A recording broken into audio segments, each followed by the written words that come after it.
Binabati ko kayo sa pangalan ng ating Panginoon Kristo at sa pamamagitan ng banal na Espiritu na siyang magtuturo sa atin sa araw pong ito.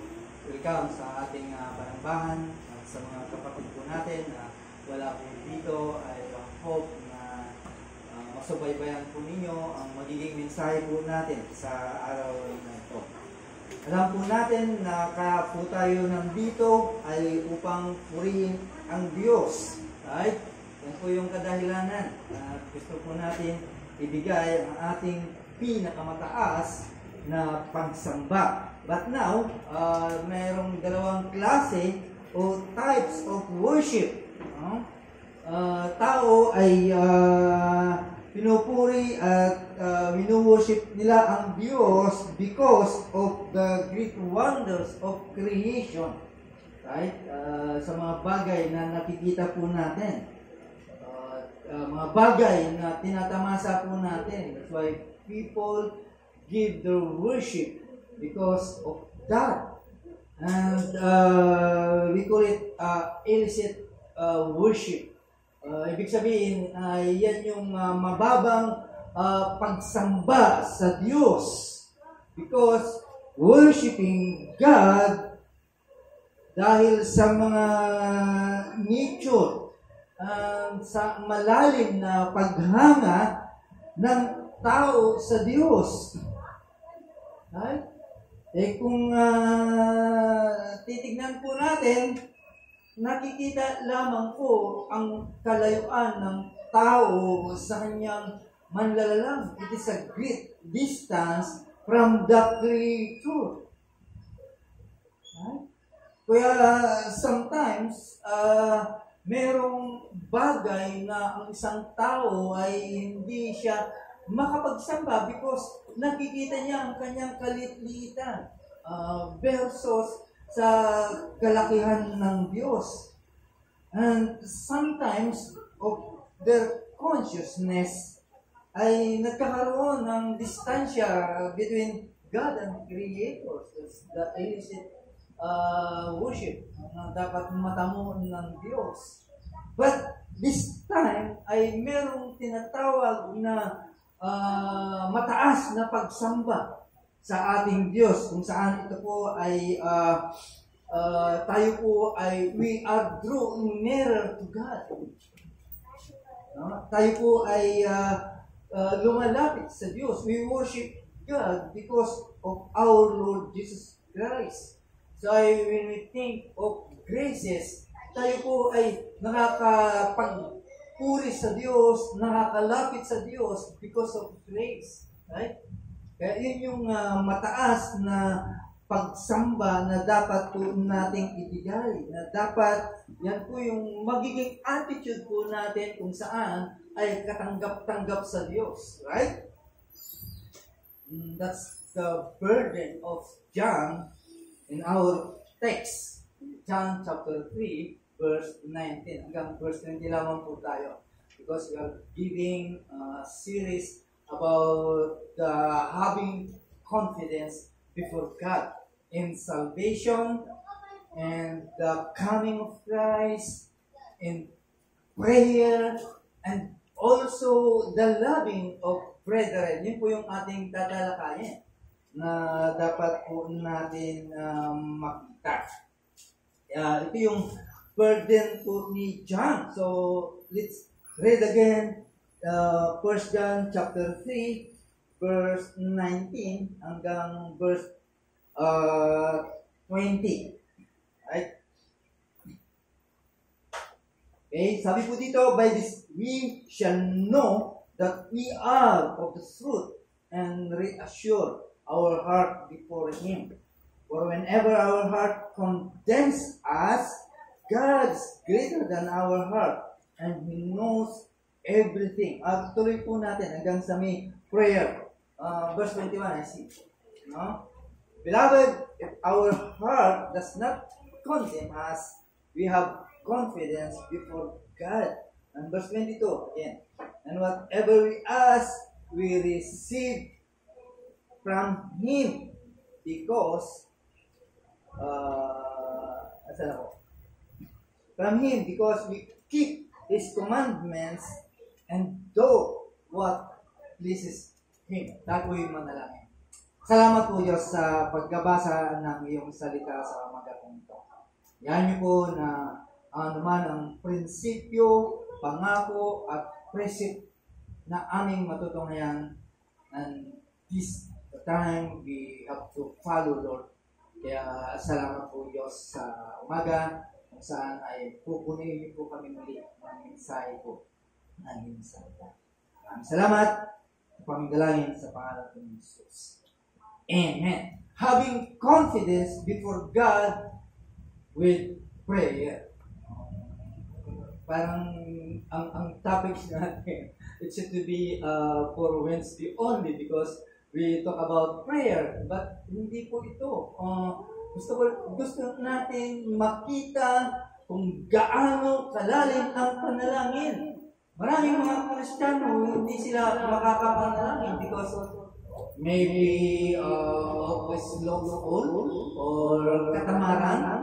But some, there are many because of the condemning heart. Right? Kaya hindi nakakapanalangin. Because of condemning heart, sometimes even their salvation will compromise. Right?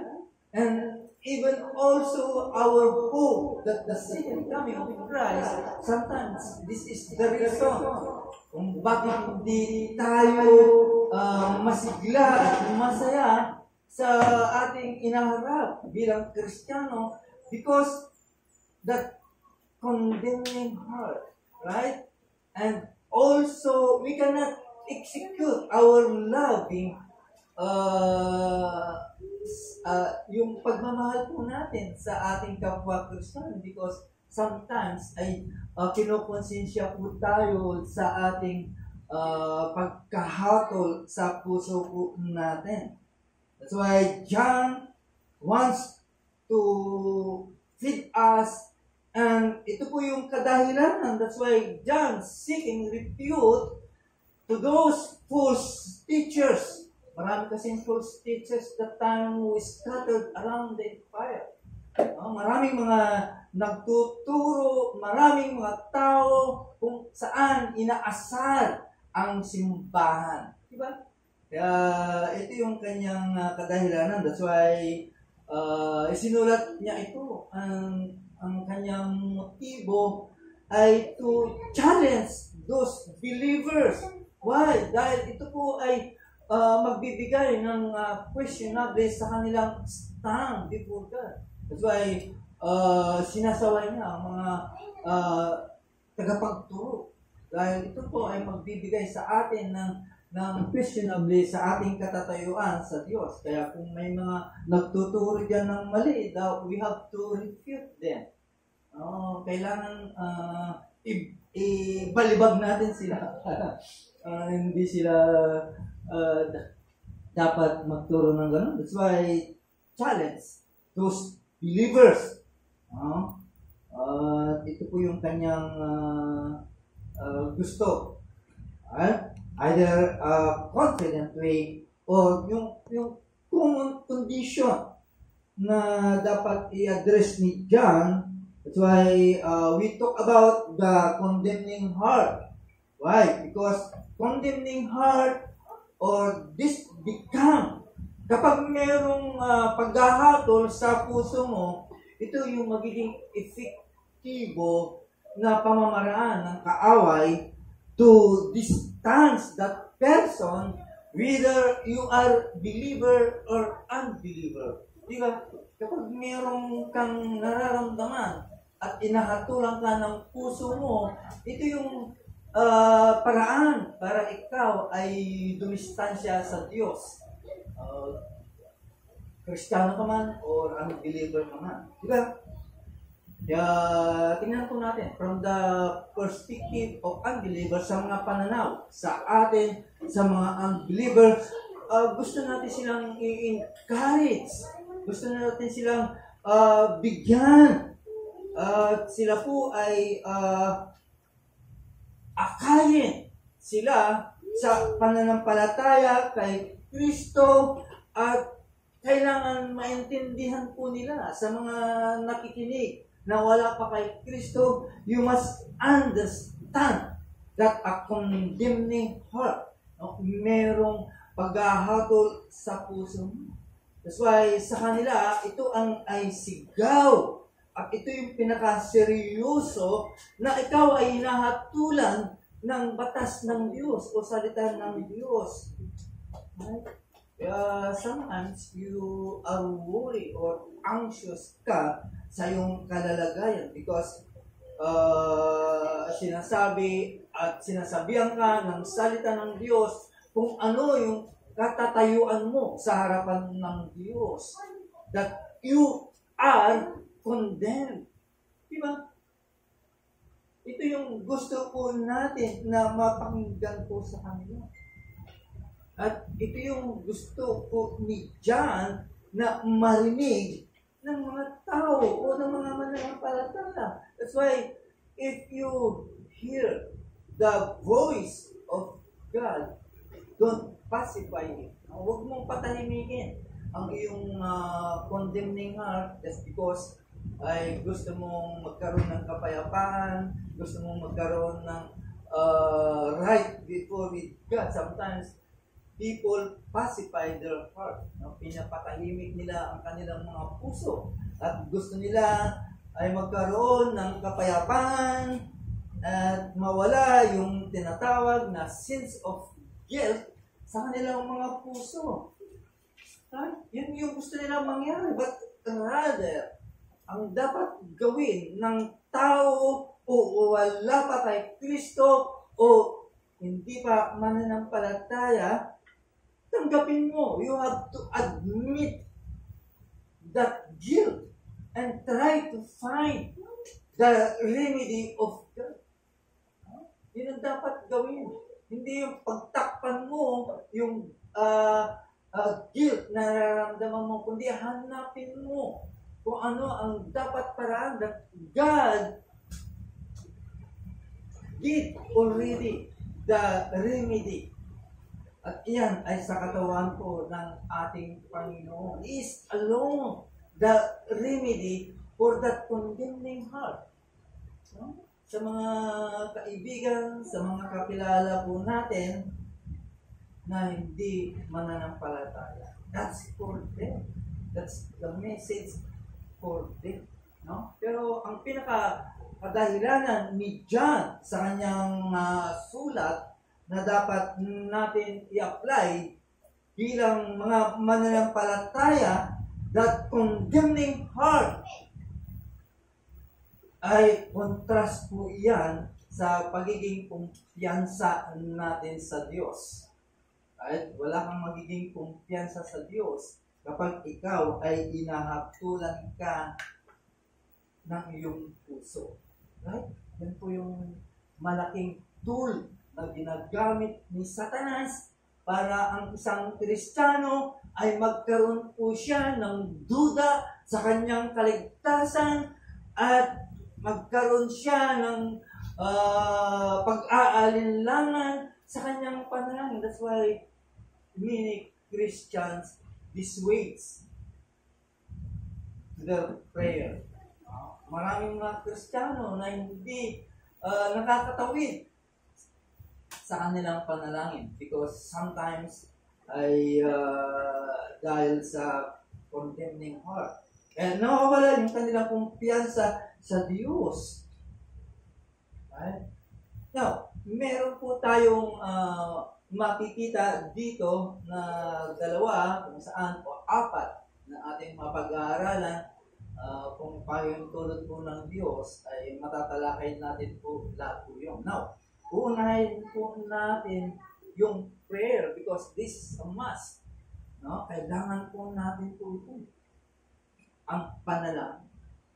Alam niyo ba, ang panalangin ay isang praktika ito, masterpiece ng kaaway, ng demonyo. Kapag ang isang Kristiyano ay hindi siya nananalangin.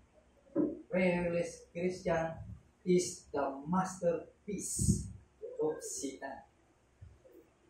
Masterpiece niya ito. Kaya maraming mga Kristiyano na pinabayaan nila ang kanilang poste ng panalangin.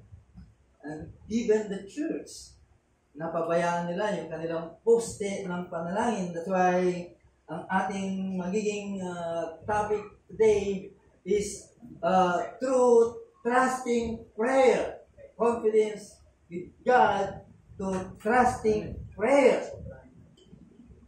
Right? Confidence with God is productive of trusting prayerfulness. And alam niyo po na pag meron kang kumpiyansa sa isang bagay ay nagkakaroon ka ng kasiglaan, nagkakaroon ka ng katapangan to execute yung pinabalak mo. Right? Now, kapag meron kang kumpiyansa sa Diyos, tandaan po natin, yung pagtitiwala po natin ay nagkakaroon ng bunga ng isang Kristiyano na siya ay mapanalangin. Diba? Kung wala kang kumpiyansa, bakit ka nananalangin? What is the use of prayer kung wala po tayong kumpiyansa at tiwala sa Diyos? That's why John connected in prayer in verse 22 ng ating text ng John chapter 3. No? Kaya nga ipinunik niya po ang prayer. Kaya ano bang prayer na naintindihan po natin? Right? Sometimes we misuse, inaabuso po natin ang prayer na akala natin ito ay isang GCash or credit card. Di ba? Na akala natin, once nananalangin po tayo, nandiyan kaagad ang sagot. As long na merong laman ng GCash mo at alam mo yung number mo, agad-agad natatanggap mo yung gusto mong hingin sa Diyos. Or sometimes, kapag alam mo yung password mo ng credit card mo, as long na merong laman dito, ay natatanggap mo kaagad ang kasagutan. Yan, yung alam ng mga ibang Kristiyano kung saan ay nagagamit po nila. Pero kung titignan po natin ang prayer, it is a request or sometimes ito ay otoridad ng tao kung saan ay gusto niya merong demanding. Gusto niyang demand. Right? And sometimes ay ito po ay kahilingan. But for the Christians, ano ang pagkaalam po natin? For a Christian, it is a beseeching. Ito ay nakikusap sa Diyos by way of prayer. Right? Note, tingnan po natin, ang sinasabi po ng text po natin, that if you have confidence with God, at wala kang hindi ka inahatulan ng iyong puso, ito yung pagkakataon kung saan ay sinasagot ng Diyos ang ating panalangin. It means that confidence with God, kapag meron kang kumpiyansa sa Diyos, tiwala sa Diyos, na-overcome po niya ang condemning heart. Why? Because God is greater than our heart. Diba? Mas malaki ang Diyos kaysa ating puso. Right? And there are two things na dapat maintindihan, malaman ng mga Kristiyano sa kanyang panalangin. Right? Tandaan po natin, mga kapatid, condemning heart, ito yung humadlang ng tungkulin ng panalangin. Right? Kapag inahatulan ka ng iyong puso, it dissuades you from praying. And number two, confidence with God compels trust. Pinipilit ng pagtitiwala sa pagsagot ng panalangin. Ibig lang sabihin, kapag mayroon kang kumpiyansa sa Diyos, it ito ay nag-uudyok ng tiwala sa pagsagot ng panalangin. Ito ang magbibigay sa iyo para ikaw ay manalangin. Right? Kaya tingnan po natin kung ano po ang magiging mensahe ng ating pinag-aaralan. That's why John implies. Kaya nga niya sa ating text, ikinunik niya ang panalangin because prayerfulness to the heart, not condemning. Right? Ibig lang sabihin, kapag ang puso po natin ay inahatulan po tayo, ay hindi ka magkakaroon ng kompetensya o tiwala sa Diyos. Kaya kapag ang isang tao o isang Kristiyano, kapag yan ang kanyang kadahilanan para manalangin at maalis ang sense of guilt, at yan ang gagawin mo, you will not be a consistent Christian prayer. Kasi iniintay mo lang, teka mo na, hindi ako makakapanalangin dahil meron akong inahatulan ang aking puso, inahatulan ang aking konsensya. So, bakit ako mananalangin? So, tika mo na, i-preserve ko muna ang aking panalangin. Kaya kapag yan ang magiging kadahilanan ng ating panalangin, again, this is the immediate effects that dissuades us. Ito yung magiging kadahilanan kaya tayo ay napipigilan manalangin. Why? Bakit? Dahil ang isang Kristiyano, kapag siya ay nililid po siya ng kanyang dinidiktahan po siya ng kanyang puso o yung kanyang nararamdaman ang kanyang puso, ibig lang sabihin inconsistent Christian in prayer. Kasi yun ang alam mo hindi ako makapanalangin dahil meron akong nararamdaman, nakukonsensya ako sa mga bagay na aking ginawa. That's why it is a wrong for a Christian kung saan meron kang moody effect. Mananalangin ako dahil meron akong magandang mood, ganyan. Ba? Sometimes we are doing that. Dahil moody ako ngayon, ay mananalangin ako because of my disposition, manalangin ako. And that's wrong. Mali po iyan na kung ang buhay panalangin mo ay nakasalalay at inuudyukan ka dahil maganda ang iyong pakiramdam o niluloob, and then you pray. Kaya nga, ito yung ginamit ni John sa atin. Ang puso. Tandaan po natin, puso ay ginamit po dito in the sense of internal state. Puso kasi, pag sinabing puso, yan yung kalooban na nagaganap sa puso mo. Either anuman ang nararamdaman mo, whatever mga bagay na ginagawa ng puso mo, that is the heart. That is the internal state of your heart. Right? Ano man ang sinasabi ng puso mo, emotion man, or whatever, no?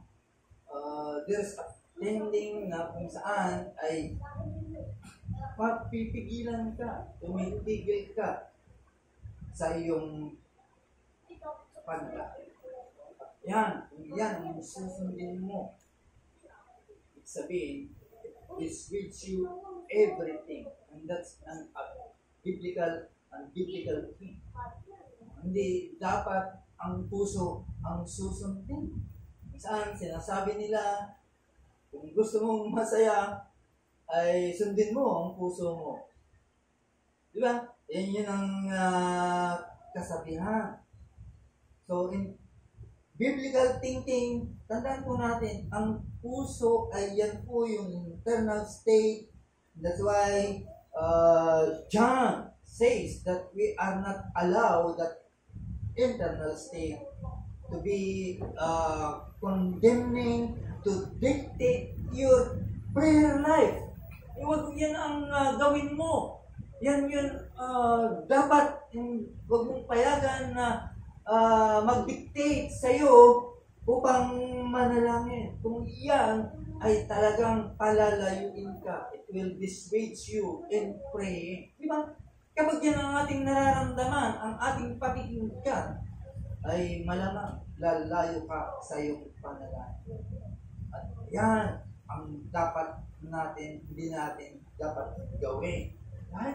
Bakit ka nanalangin? Because we pray, because we are drawn to God. Yun po yung sinasabi ng ating text. Nanalangin po tayo because we know God. Hindi yung nararamdaman ng puso po natin. Di ba? Nananalangin ka because kilala mo ang Diyos. Di ba? Kilala mo siya.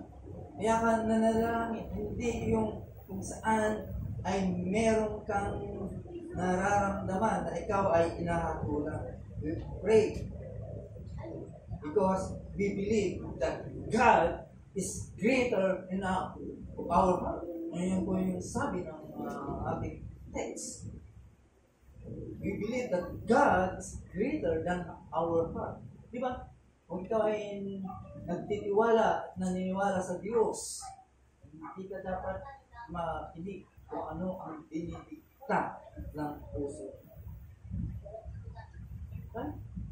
Imagine mo na lang, kapag ikaw ay nananalangin at bigla kang binato ka ng sa isip mo ng sense of guilt. Di ba? At binubulungan ka ng konsensya mo ng anuman mga bagay. Tapos mananalangin ka. Sasabihin ng konsensya mo. Tapos mananalangin ka. At sasabihin ng konsensya mo, di ba mayroon kang ginawang masama o inisip sa iyong pag-iisip. And sometimes you seek glory for yourself. Tapos mananalangin ka. Diba? Sasabihin sa'yo ni Satanas, ay unahin mo muna, ayusin mo muna yung sarili mo. Okay? Then, i-reserve mo yung panalangin. Diba? That's not the way. Hindi para tayo ay manalangin. Ano kapatid? We pray because we know God. Kaya pagka natulang ka ng konsensya mo, bakit ka mananalangin? Sa mga bagay na meron ka palang konsensya na nuudyukan ka, na may mga kasalanan ka, huwag ka muna manalangin. Ano mo na yan, i-preserve mo muna yan. Yun po yung bulong ng iyong puso. Right? Kung yan, ang titignan po natin, we cannot pray. Why we pray? Nanalangin tayo because ito yung katungkulan. Ito yung tungkulin ng isang Kristiyano. That is your duty. Right? Tungkulin mo yan na manalangin. At kailangan natin ang panalangin. Necessity yan ang buhay ng Kristiyano. Mananalangin ka because you are only a creature. Diba? Isa ka lang nila lang. So, you have to pray. Higit sa lahat, manalangin ka. Dahil ikaw ay isang makasalanan at tinubos ka lamang ng biyaya ng Diyos. Diba? Dapat natin gawin. We need to pray. Kailangan po natin manalangin that alam ni Satanas at master niya yung kung saan ay pinahatulan ka ng iyong puso. Kapag yan ay pumasok sa iyo, may paghatol sa puso mo, hindi ka na mananalangin. Di ba? Pero kung titignan po natin, ang panalangin ay tungkulin mo at kailangan mo bilang makasalanan at niligtas ng biyaya, kailangan mong manalangin. Tandaan po natin, gawain po ito ni Satanas. It was quoted in Revelation chapter 2, verse 12, verse 10. Right? Ano ang ginagawa ni Satanas? He is the accuser of brethren. Diba? Kaya every time inaakusahan ka ni Satanas, alam niya kung gaano makapangyarihan kung saan inaakusahan ang konsyensya mo. Ginagamit niya ito para lang lumayo tayo sa panalangin. At sometimes, napakadali po sa atin po ito bilang mga Kristiyano. Ay, sometimes, nagmumukha na merong tayong pag-iisip na kabanalan at sasabihin ni Satanas sa'yo, you are unholy. Diba? Sasabihin na Satanas sa'yo, first, fix your holiness. Bago ka manalangin, that's the reason kung bakit hindi tayo makapanalangin. Kaya bago ka manalangin, ayusin mo muna. Magpahabutan ka muna, then you come to God, then you come to God. Bago ka lumapit sa Diyos. Diba? Sometimes, kung iisipan po natin, that is Christian way. Diba? Ano naman, bago ko lumapit sa Diyos, ay magpakabanal muna ako. Or alam po natin, no? Yan po yung dikta ni Satanas. Kaya hindi ka makapanalangin. Pero tandaan po natin, sabi po ng text po natin, God's greater than our own. Kaya ang dikta ni Satanas sa iyo, ang Diyos mo ay banal. So, if you are unholy, so what is the use of prayer? Bakit ka mananalangin? At sasabihin ni Satanas sa iyo, unholy ka. So, bakit ka mananalangin? So, sabi ko nga, tika mo na, deserve mo na lang ang iyong panalangin. First, be worthy of God. Na kung saan, panalang Diyos, merong condemning of your heart. So, hindi ka na ngayon manalangin. Diba? Yan po yung tendency na pekto. Kaya ang Kristiyano ay hindi manalangin. That's why, prayerless Christian, it is a satanic masterpiece. Yan yung gusto niya, minastan niya na ang mga Kristiyano ay hindi mananalangin. Ayaw niya ang mga Kristiyano ay manalangin. Kaya ito yung kanyang tool para ang Kristiyano ay hindi manalangin, yung condemn. Kaya sometimes kapag tinanong mo ang Kristiyano, bakit ka hindi nananalangin? Sometimes we are quote and quote a fully reason. Di ba? So, maririnig natin po yun. May mga kabanalang rason na kanilang sinasabi.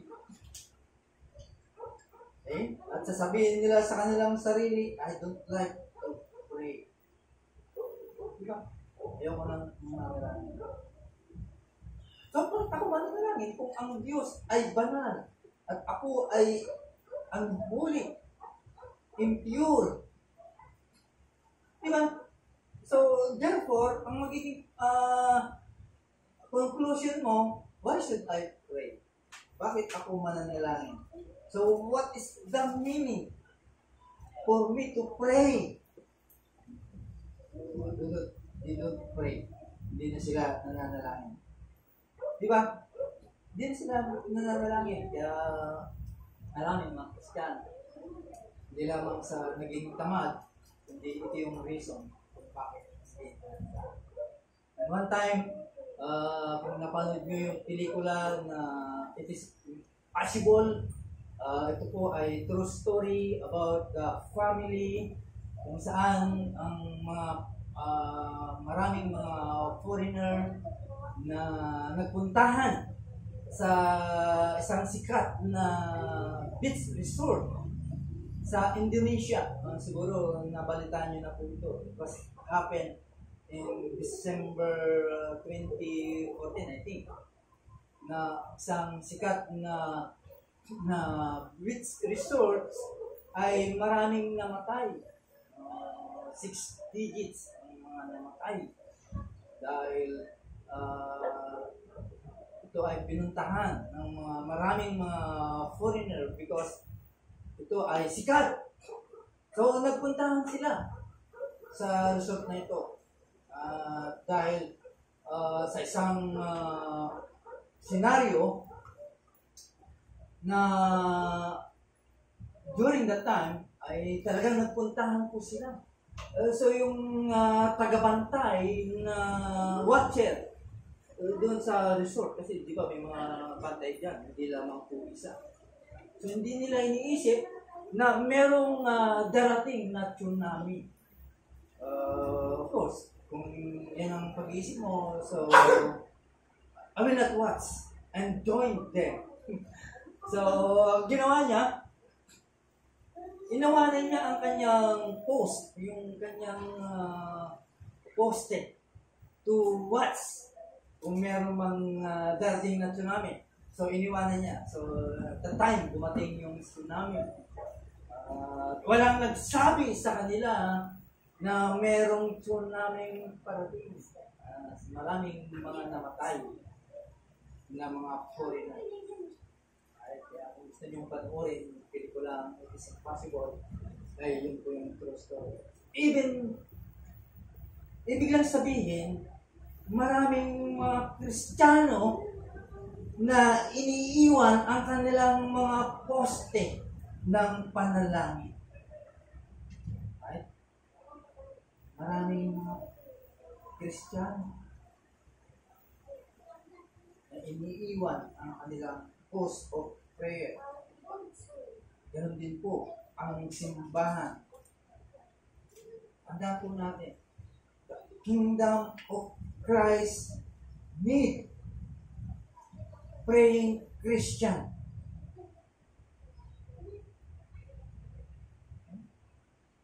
Kailangan ng simbahan ng mga Kristiyanong mananalangin. Why? Because sabi ko nga, karamihan mga Kristiyano ay tamad ng manalangin. Or the reason kung bakit maraming hindi nanalangin because they cannot deal their condemning heart. Hindi nila nadideal yung kanilang paghatol sa kanilang puso. But remember again, God is greater than the heart. And maaaring ina-anticipate ng mga ibang Kristiyano na sila po ay naghihintay ng paraan, step to pacify their heart or patahimikin ng kanilang puso para mawala yung condemning heart sa kanilang puso. Pero hindi yan. Hindi po natin kaya to deal our condemning heart directly because we cannot. Hindi po natin kaya po yun. Kaya ang paraan para maibsan ang puso mong nahahatulan, you will think that someone, somehow, or something na merong mas greater than your heart. Di ba? Yun ang dapat mong tignan. Hindi mo kaya to deal your heart. Hindi mo kaya po yun. Kundi isipin mo na merong mas malaki, mas makapangyarihan to pacify or to deal your condemning heart. Again, God is greater than our heart. Regardless kung ano man ang tinatakda o ano man ang estado ng puso mo o ano man ang sinasabi ng puso mo at kinukondem ka sa iyong puso, God, isipin mo, tandaan mo, is greater, still greater, our heart. Mas makapangyarihan pa rin ng Diyos. Kaya ano man ang paghatol ng puso mo, tandaan mo, God is greater. And God justifies in Christ. Tandaan po natin, lahat po yan ay nasettle na ng Diyos sa pamamagitan ni Kristo. That's why there is no condemnation. Pagkamat meron bumubulong po dyan, kinukondem na pa ang puso. Tandaan, mas makapangyarihan. Sinettle na ng Diyos. Makakapal na lang kahit kinukondem.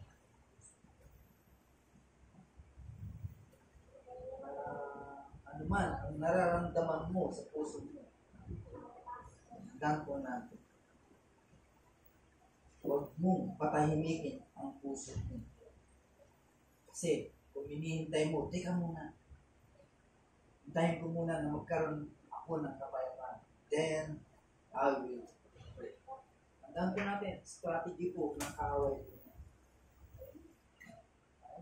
Kapag hinintay mo na magkaroon ka ng kapayapaan sa isipan mo, tandaan po natin, that is a carnal peace of mind. And that simply brings you to prayer. But yun ang magdadala sa'yo, tika, mapayapa ng aking kaisipan, kaya ako ay mananalangin na. Right? Kapag yan ang tinatanganan mo, at hindi mo tinitignan na ang Diyos is greater than your heart, sabi mo kanina, you will be a consistent and consistent Christian in prayer. Diba? Kaya instead na pacifying o patahimikin natin ang puso, you must cast ourselves upon God. Yun ang dapat gawin. Kaya masabi ko kanina, hindi natin kaya. Hindi ipagkatiwala mo sa Diyos. Cast upon God. Kaya whatever condemning accuse you, tandaan po natin, ano man ang inaakusa sa iyo dahil hindi ka makakapanalangin, we have to remember that God is greater than the heart. Right? Ginawa niya yung mga bagay kung saan ay hindi na magbabago.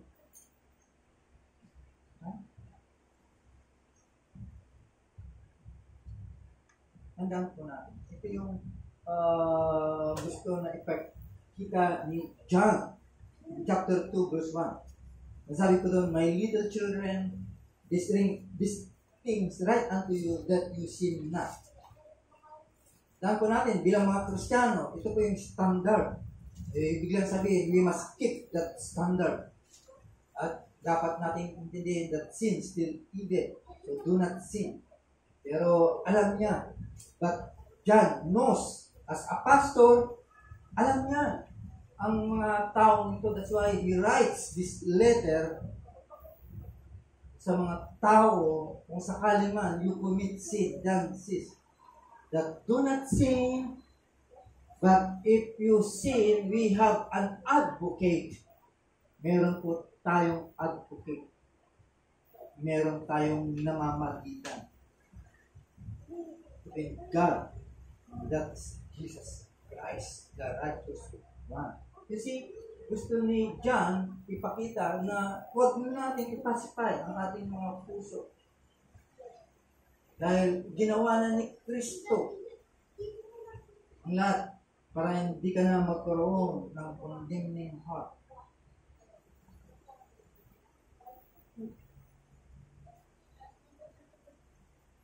Tandaan po natin, mga kapatid. God is greater than the heart. Kaya, sa ayaw at sa gusto mo, you have to pray. Because prayers offered in the state of dryness. Dapat nga, lagi tayong mananalangin kahit ikaw ay ka. Yung nga dapat yung pagkakataon mo na tayo ay manalangin. Kasi kung tayo ay mananalangin, na nandun tayo na maganda ang mood natin, sabihin, you find yourself inconsistent pagdating sa panalangin. Di ba? Kung yan ang titignan mo na ikaw muna, antayin ko muna na magkaroon ako ng moody feelings. Saka lang ako manalangin. So, sabihin, inconsistent Christian ka. Pero kung tayo ay mananalangin despite sa dryness of your heart, then dapat manalangin po tayo because who God is. Kaya ka nanalangin kasi kilala mo kung sino ang Diyos. Mananalangin ka di dahil sa puso. So, this is the challenge. Right? Challenge po ito sa atin because the kingdom of God is calling a woman and man kung saan ngayon ay marami nang iniiwan ang poste ng kanyang panalangin. Di ba? Marami ng mga Kristiyano. Iniiwan na nila ang panalangin. Dahil sa itong mga kadahilan. Dahil hindi nila ma-deal ang problema ng condemning heart. Di ba? Yun yung problema. Kaya tandaan po natin, confidence with God compels trust in answered prayer. Ibig sabihin, kapag mayroon kang tiwala at kumpiyansa sa Diyos, ito ay mag-uudyok sa atin ng tiwala sa Kanyang pagkasakot sa Panginoon. Kaya ito yung pinagpipilitan ni John. And sometimes, maraming mga Kristiyano na inaabuso po dito. Di ba? Sabi ng text natin, ano man ang hihingin natin, ay tatanggapin natin yun po ang sinasabi ng text natin, di ba? Kaya maraming mga Kristiyano umaabuso. Kaya nananalangin sila. Di ba? It is a promises to answer our prayers. But tandaan po natin, dapat magiging pusos din ang mga Kristiyano. Right? Na ang prayer, dapat we must be expected in God's terms. Hindi yung gusto mo, hindi yung terms na gusto mo. Hindi dapat galing sa kalooban po natin. Di ba? Kundi kung ano ang gusto ng Diyos. Sometimes, ginagarantayan nila ng panalangin mo kasi yung sinasabi at hinihingi ng text natin. Kaya manalangin ka, ibibigay po ng Diyos po yan. Di ba? Sometimes, ang Diyos, nilalagay nilang sa isang lugar kung saan gusto nila sagutin ang kanilang palangin. Ito yung gusto ko. Na hindi na makapag-reason out ang Diyos kasi doon nila nilalagay. And that's not the way. Diba? Tayong mga Kristiyano. Nananalangin po tayo because we know that God depende kung yan ay kalooban po niya. Okay? At alam natin na hindi yan ang Diyos natin na kung gusto mong humingi ng mga material na bagay, whatever things na hiningi mo, gusto mo, yan ang bibigyan ka ng Diyos. Pero hindi yan po ang Diyos po. Okay? Tandaan po natin, our God is sovereign. Diba? Our God is holy. Kaya hindi mo po pwedeng dalhin ang panalangin mo kung gusto mo ay manalangin, masagot ang panalangin mo despite the contrary of His holiness and is sovereign. Di ba? Pero sometimes, nagtatanong sila, ano, kung ang Diyos mo ay sovereign, what is the use of prayer? Di ba? Kaya nga tayo nananalangin because we know that God is sovereign. Yun po yung dahilan. Hindi yung mananalangin ka na didiktahan mo ang Diyos. So, ibig sabihin, this is the encouragement as well. Praying, we trust God will answer our prayers. But, according to His will. Sinasagot po tayo dahil sa Kanyang kalooban. At yan ang pinakamaganda sa lahat. At yan ang garantiya ng ating panalangin. Hindi yung kalooban natin. O whatever you formulate your prayer. Ano man ang gusto mo. Marami kasi mga Kristiyano na maraming formula sa kanilang panalangin. Di ba? Yan ang hindi gusto ng Diyos. So, the prayer that God answer is the prayer in someone in whom the Word of God abides. Kaya sinasagot ang panalangin ng Kristiyano because yung kanyang salita ay inaabay o sinasamahan ng iyong panalangin. Pero yung panalangin kung saan ay pinangungunahan ng kanyang puso at inconsistent sa Word of God ay yan po yung mali kung saan yan ang panalangin ng karamihan ng mga Kristiyano. Why? Because they pray for the matters. No? They pray for whatever they want. Kung saan wala namang ipinamako patungkol doon. And even the Word does not promises. Di ba? Nananalangin ka, Lord, payamanin mo po. Hindi naman pinangako ng salita ng Diyos yun. At hindi rin pinangako ng sanlibutan. Di ba? Kundi pinagtatrabuhan talaga po yun. That's why marami mga Kristiyano, they pray for the matters in this world, but they pray for the matters of the world. Di ba? Yan po yung kanilang natutunan. Right? So, again, samahan po natin ng kumpiyansa, ng tiwala sa Diyos ang ating panalangin. Ayun, sa pinahayag ng kanyang salita. Di ba? Mas maganda po yun. That's why the measure of our confidence is not the state of our heart, but what you know of the truth. Kaya mananalangin ka kung ano yung nalalaman mo, hindi yung takda ng iyong puso. Why? Because the Bible says in Jeremiah chapter 17 verse 9. Ano ang sabi po ng Jeremiah chapter 17? Our heart is very corrupt. Diba? Ano context mo ito? Ba't ka makikinig sa iyong puso? Kung ang puso po natin ay punong-puno ng deceitful, it is a deceitful above all things and desperately wicked. Sometimes, I think 1980s, lumabas yung kantang Listen to Your Heart. Diba? Yan po ay ang biblical kapag makinig ka sa iyong puso. Dahil ang puso mo ay masama at punong-puno. Also says in Mark chapter 17 verse 20 that our heart proceeds evil thoughts and all kinds of sin. Kaya ang isang Kristiyano, kapag siya ay masipag na nag-meditate ng salita ng Diyos, mas kilala niya ang Diyos.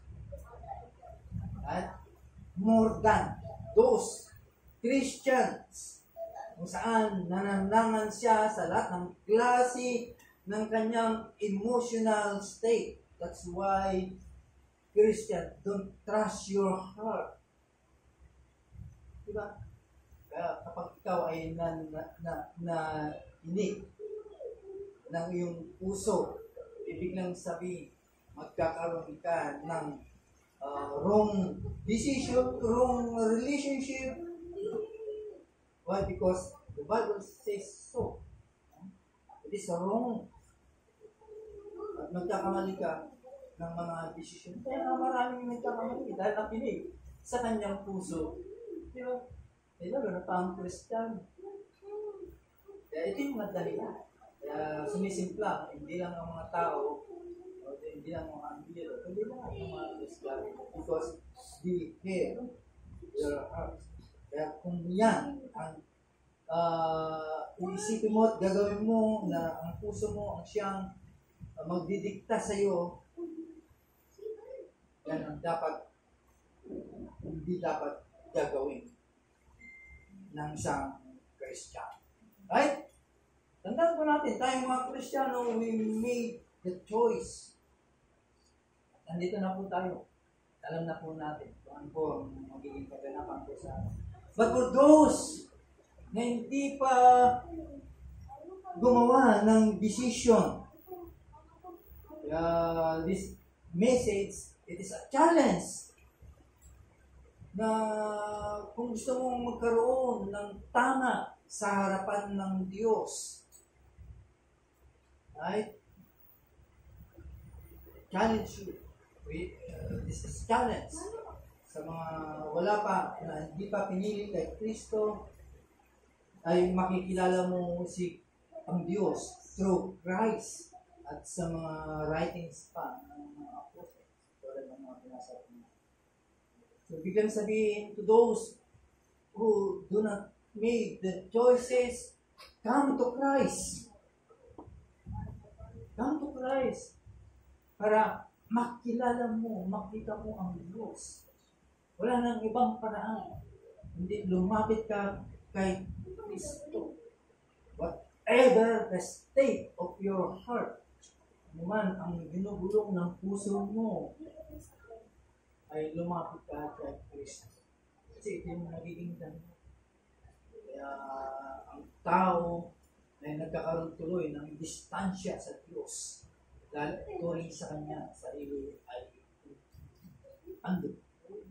But for those who make that choice, tayo na meron ng pagpili kay Kristo, of course, through Christ, we know who God is. Diba? By yung Biblia o yung mga writing ng apostles, from even the New Testament, know who Christ is. Diba? Kaya ikaw na pumili kay Kristo, you have the reason or every reason to pray. Wala nang magiging sakla. Hindi yung kinukonsensya. Lahat ng mga nagtitiwala kay Kristo at lumapit kay Kristo, meron ng dahilan para ikaw ay manalangin. Whatever the state of your heart. Sabi ni John Calvin, prayer, the perpetual exercise of faith. Hindi ka nananalangin, hindi mo ini-exercise ang iyong pananampalataya. Mga Kristiyano, kung sila ay nananalangin at itinuturing nila na God is sovereign, ibig lang sabihin, your prayer is very strong. Malakas ang iyong pananampalataya. Kaya sabi ko kanina, God is sovereign. Why we pray? Why should I pray? Diba? Kaya nga tayo nananalangin because God is sovereign.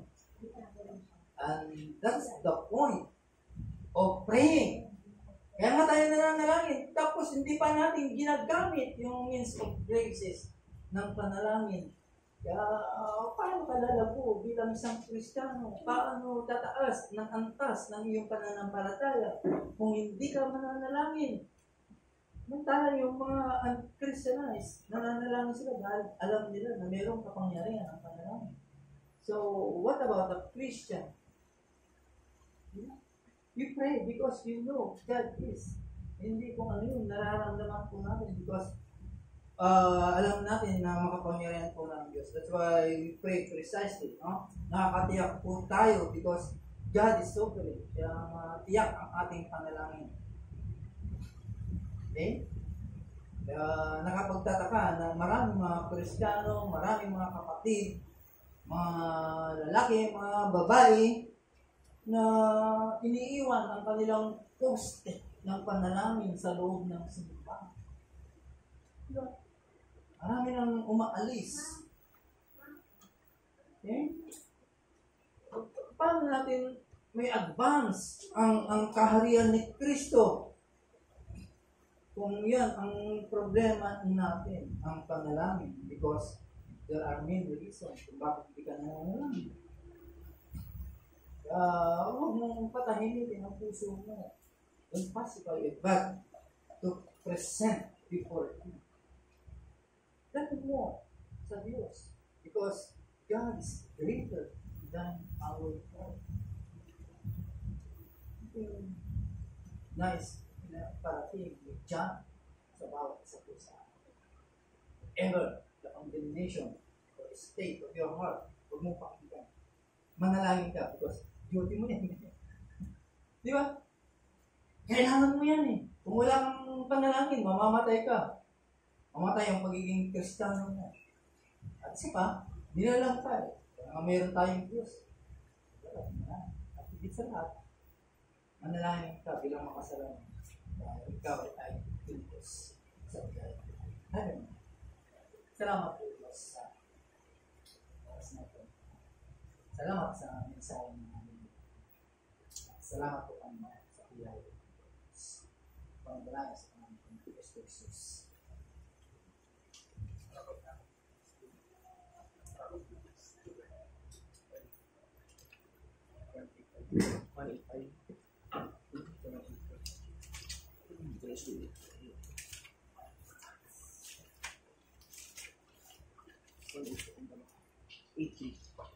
$180.